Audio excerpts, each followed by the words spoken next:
Well, all week, critics have hit President Biden on that bizarre and heartless comparison he made between a small kitchen fire at his house several years ago to Maui's fire disaster.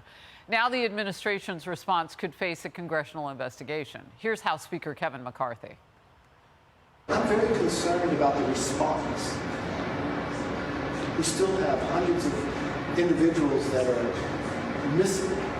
I think there's going to have to be a congressional investigation in response of what happened now. How could we lose that many Americans in today's age? And the federal response seems very delayed. The president's response, I have no comment. That's unacceptable. Survivors of now the deadliest wildfire in modern American history are sharing their stories. Some say they had no choice but to disobey those mandatory evacuation orders because the only road out of Lahaina was barricaded. The gridlock got even worse when drivers abandoned their cars to jump into the Pacific Ocean. Everything was on fire. Survivors are blaming both the local and federal governments for the response. And Clay Travis is the founder of OutKick. Look, I follow you on social media. I know you've talked with a lot of people.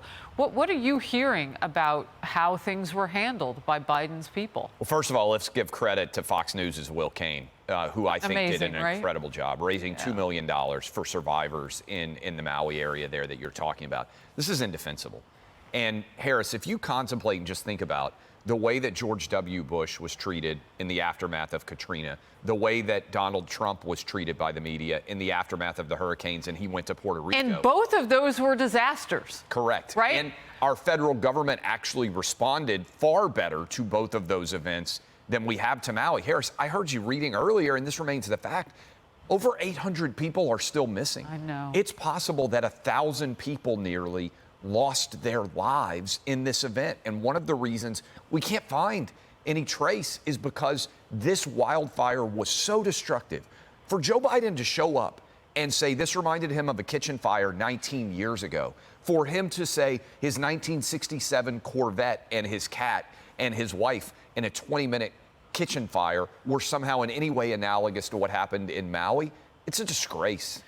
Well, and I think you were getting there, and so we'll land the plane on this. Part of the worst of it all is that the other media are not taking responsibility for telling the truth about the story and the president's response to what's happening on the ground. He could have stayed longer than the 5 hours that it took him to fly there from Lake Tahoe. I mean, look at the time. He was on the plane a few minutes longer than he was with the people of Hawaii. It's not just embarrassing, it is heartless. I have called him quite possibly the world's only living heart donor. But it gets worse when the media act the same way, like they don't care. They called him on CNN the empathizer in chief. They not only said that he did a good job, they praised him. And think about this, Harris. He was on his beach vacation, no commented a reaction to Hawaii. He just came out on his people dying.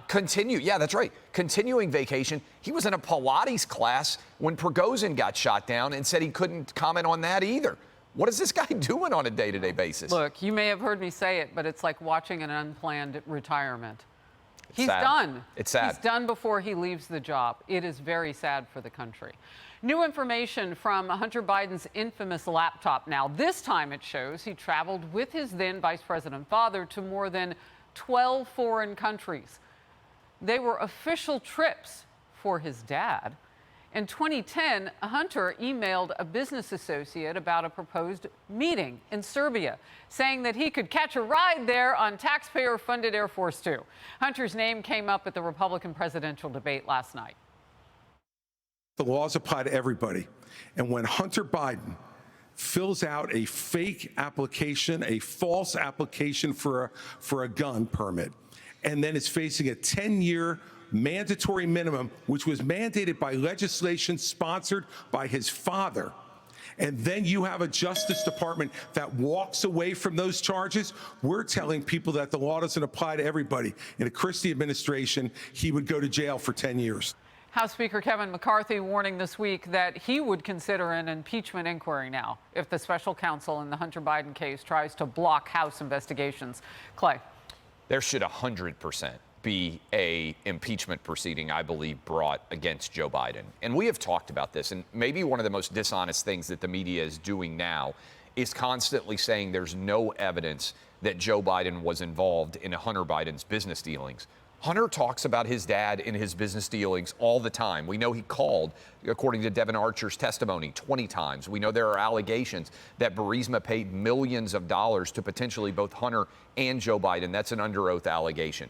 We know certainly that there were a ton of connections between Hunter and Joe Biden. I just asked this question.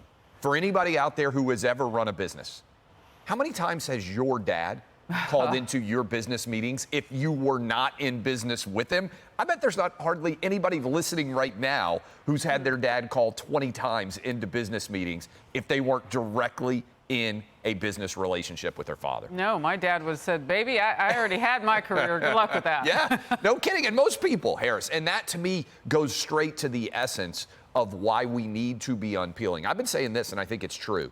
If you look at the allegations against Richard Nixon, you look at the allegations against Bill Clinton and the allegations against Donald Trump, Joe Biden has been credibly accused by under oath witnesses of more severe crimes in office than Nixon, Clinton, and Trump combined, in my opinion. Clay Travis with the last word. Good to see you. Good to see you as well. Hey, almost football season. Your Chiefs going for the repeat. Oh, you know I've got the right on the phone back cover. Come on. Yes. Yeah, you showed them. Thank you.